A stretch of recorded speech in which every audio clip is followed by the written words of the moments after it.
Coming up on Arirang News. Japan's Sado mine, associated with South Korea's wartime forced labor, is expected to be listed as UNESCO heritage during the body's upcoming meeting on Saturday, after Japan agreed to reflect the complete history of the mine. A series of regional security meetings kicked off in Laos on Friday, including the ASEAN Regional Forum, the only multilateral one that includes North Korea, amid heightened tension on the Korean Peninsula. We're just a few hours away from the 2024 Paris Olympics opening ceremony now, with more than 10,000 athletes ready to make history at the world's foremost sports competition.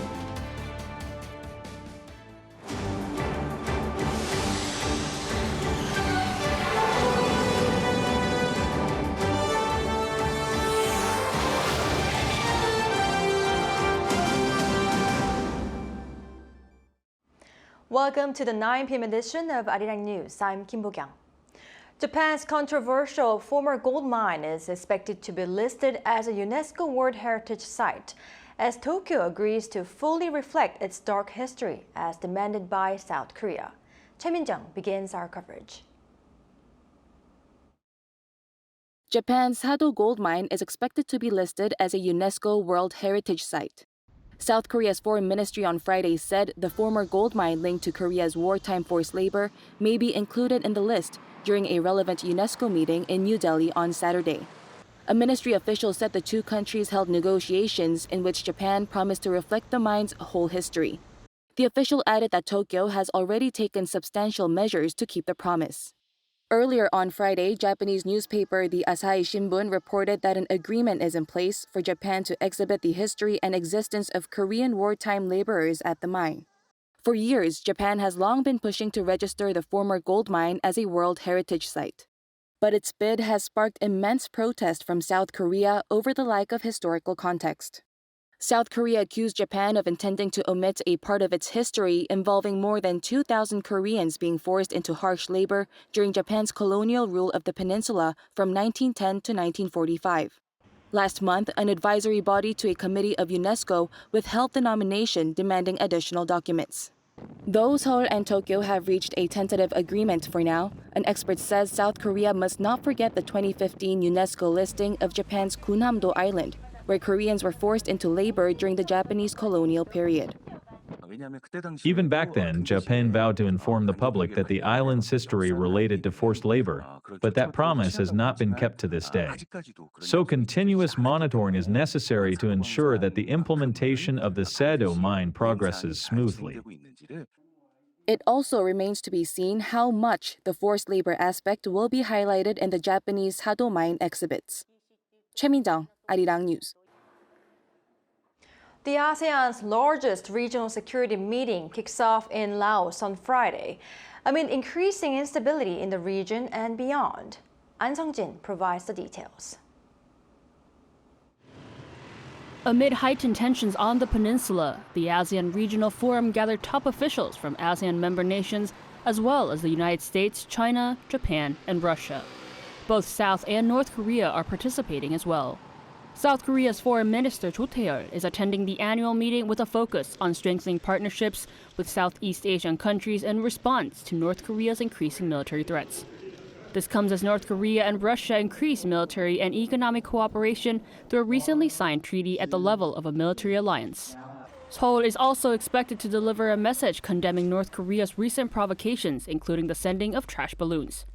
The South Korean government expects this meeting to be an opportunity to not only discuss further cooperation between Seoul and ASEAN countries, but also to reaffirm international cooperation on the denuclearization of the Korean Peninsula.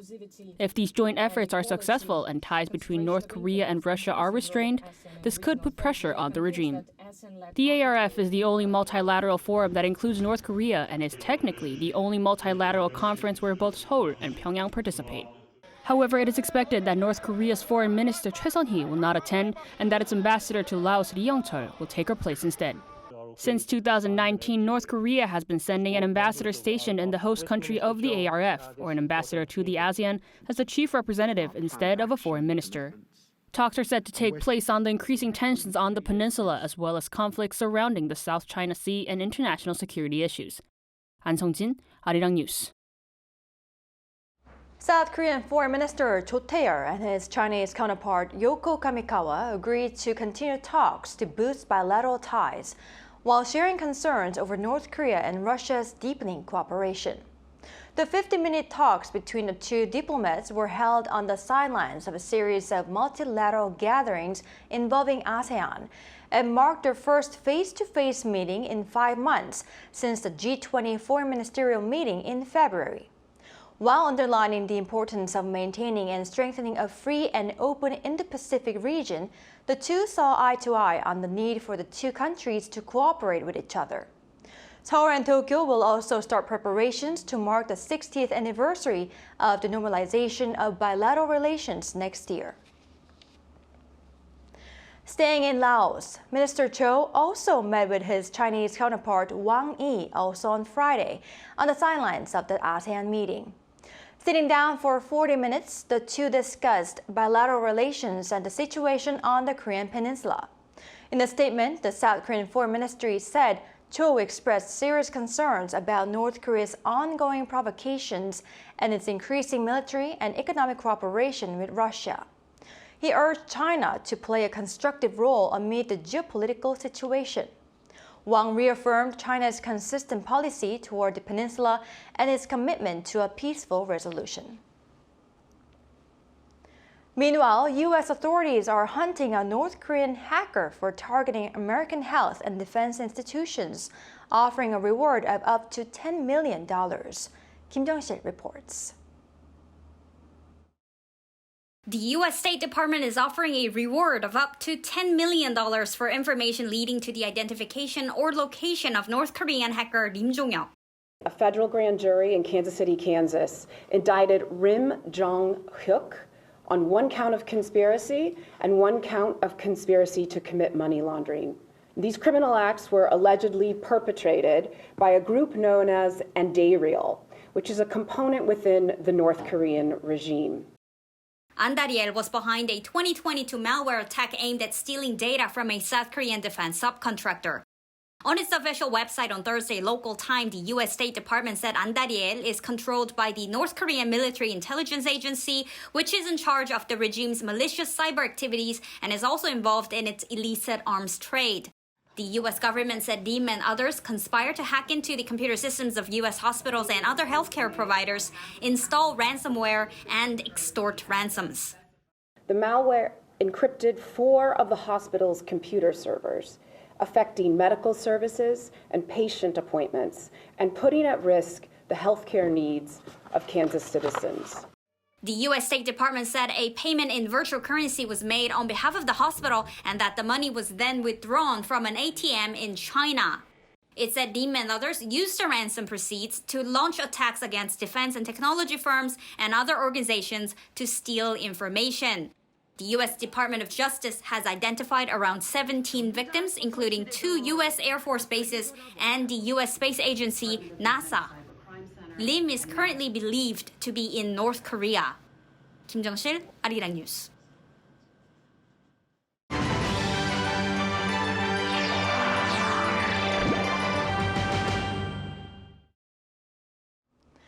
In just around a few hours from now, the opening ceremony of the Summer Olympics will begin. Paris is now set to welcome its first Olympics in 100 years. Our Chae Soo-young brings us what to expect. Paris has completed preparations for its first Olympics in 100 years.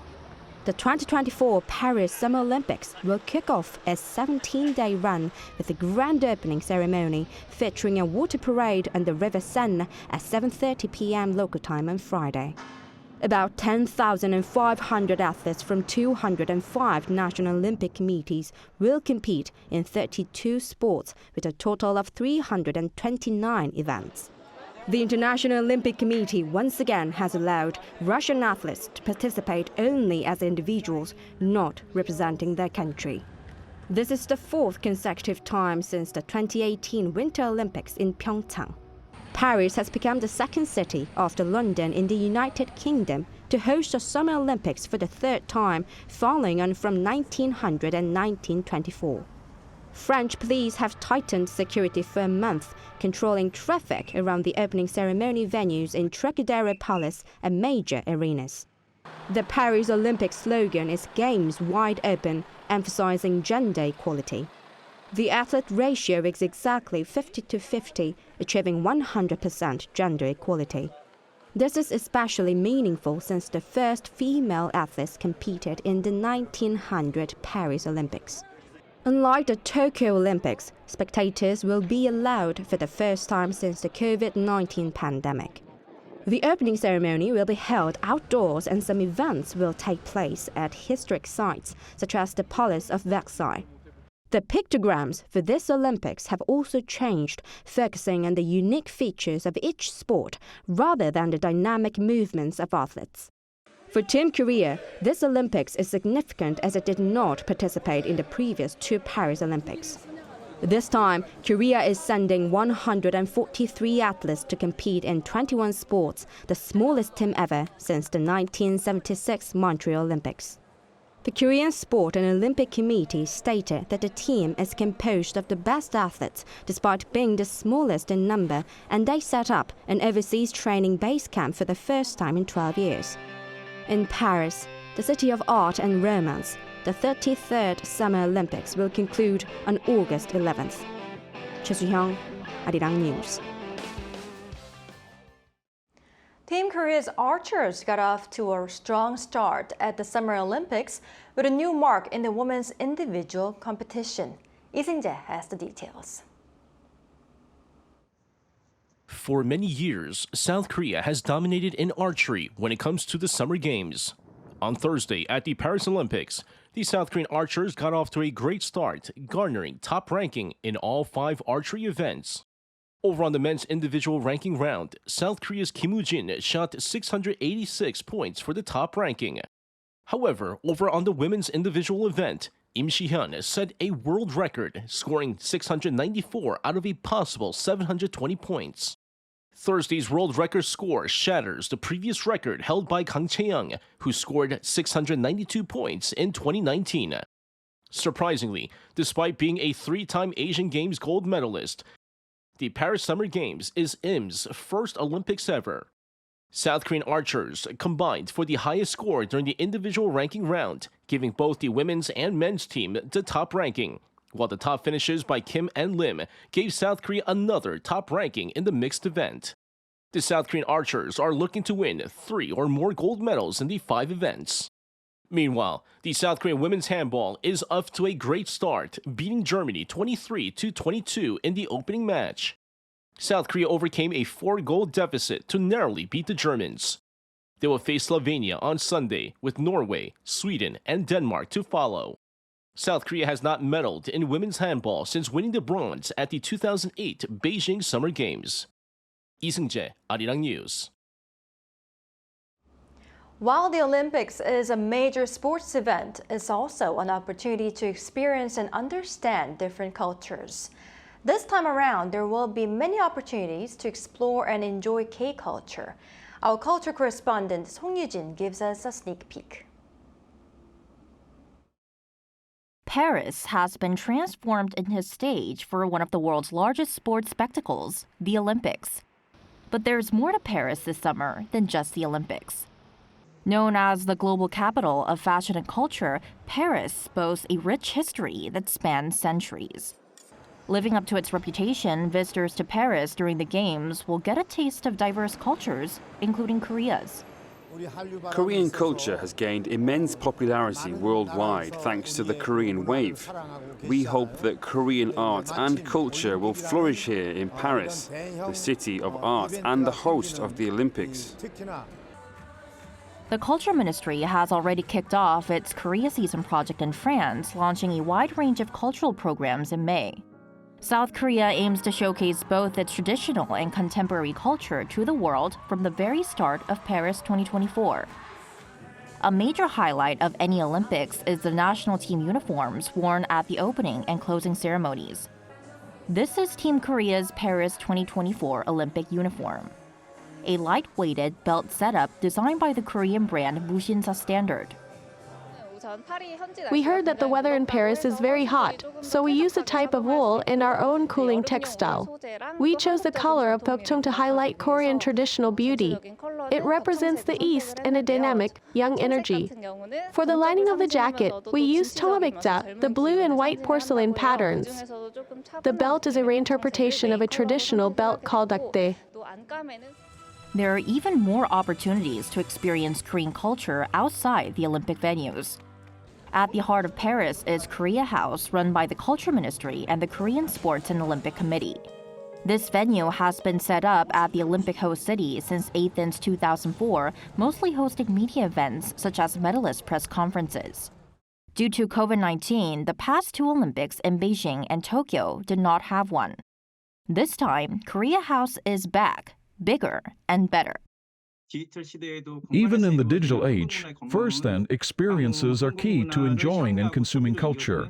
This Korea House is the largest ever, with spectators attending the Olympics fully in person again for the first time in 6 years, and the Games returning to Paris after a century. We're expecting big crowds. We anticipate a growing global interest in K-culture through Korea House, providing a great chance for those who are unfamiliar to learn more about it. Until August 11th, there'll be a wide array of exhibitions, K-pop classes, dance performances, and K-food events. One of the highlights is an outdoor booth resembling a Korean street market, 시장. France has its own market culture called marché, so we chose the 시장 theme to make the experience relatable to locals. At the same time, we wanted to introduce Korea's energetic, convenient, and affordable 시장 food culture to the world. That's why we're serving Korean street food like 주먹밥 rice balls and mandu dumplings. From these authentic experiences to the Olympic uniforms and, of course, through the Games, Korea is set to make its presence better known in Paris. 송유진, Arirang News.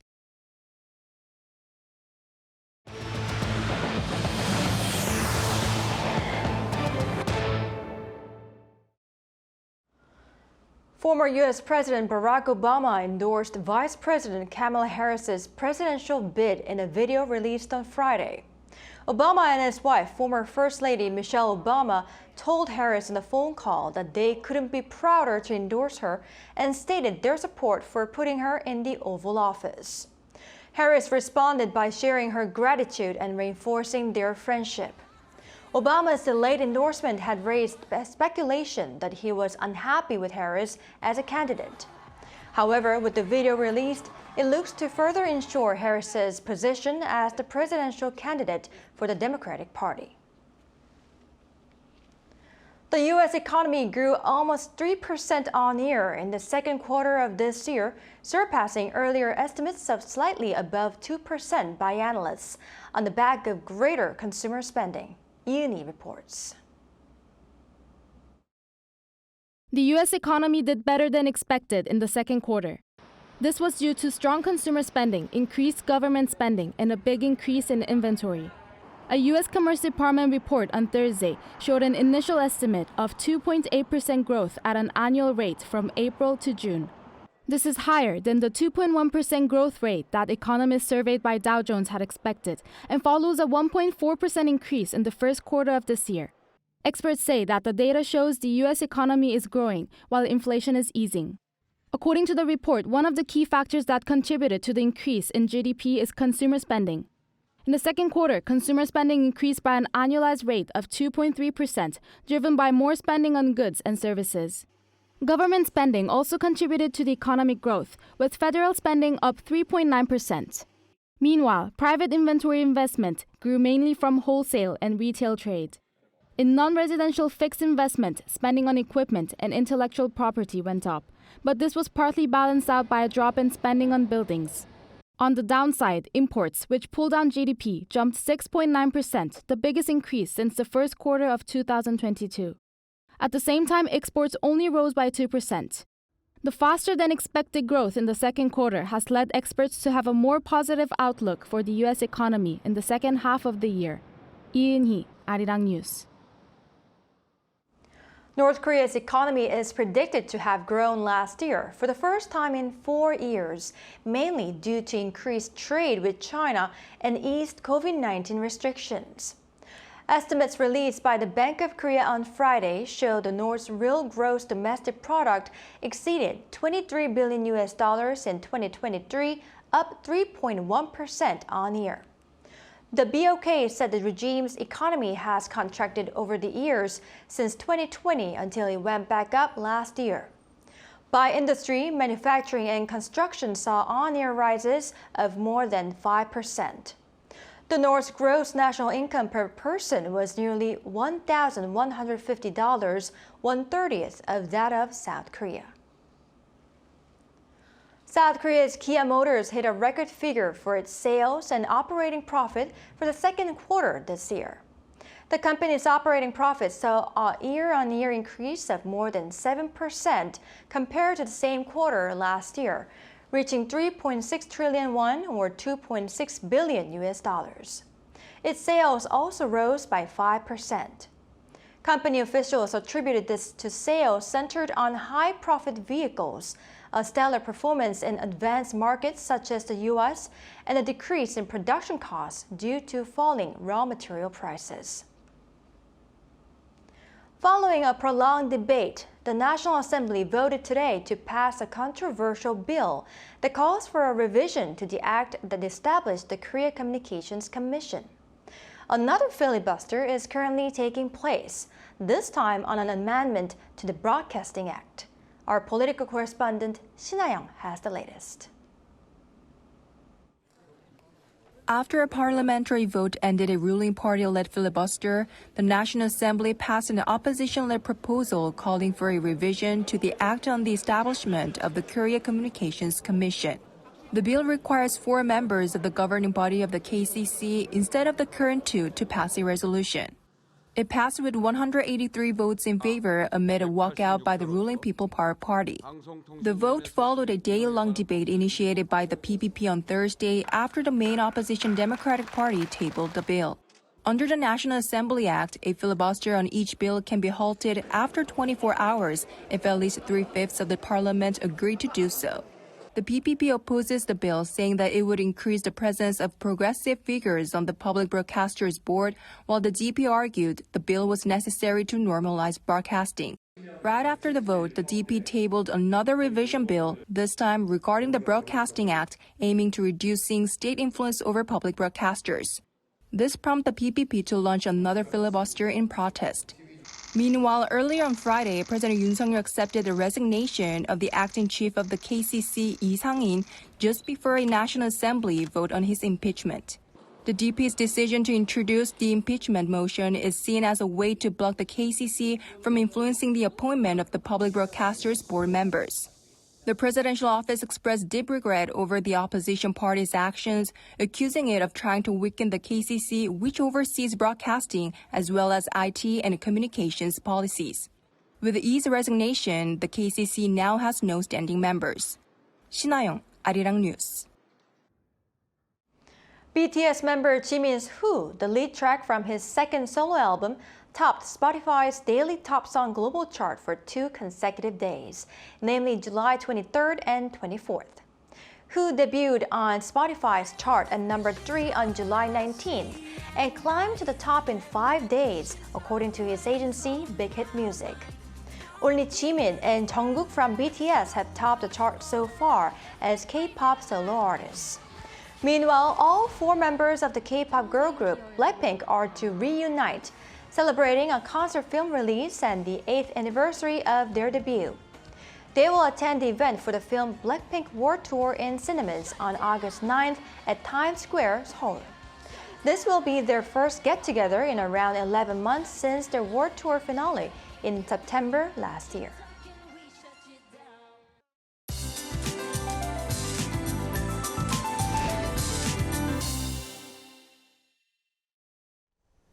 A heat wave warning has been in effect for 2 days in Seoul, but the heat is widespread across the country. Scorching heat will be seen in Seoul tomorrow. Daily highs will be 31 degrees Celsius, a bit lower than today, but the humidity will be high, so the feels-like temperature will soar to 34. There will be 5 to 60 millimeters of rain, mainly in inland areas tomorrow. The steam brought by the typhoon will cause heavy rain on Jeju Island and southern coast until tomorrow. Up to 400 millimeters of rain is forecast for the mountainous areas of Jeju Island and up to 120 on the southern coast. Tomorrow, most areas will start the morning at least 25 degrees. Highs will be topping out at 33 in Daejeon and Daegu, Gyeongju 35 degrees. As well as heat all over the country, rain is going to continue next week. That's all for Korea. Here are the weather conditions around the world.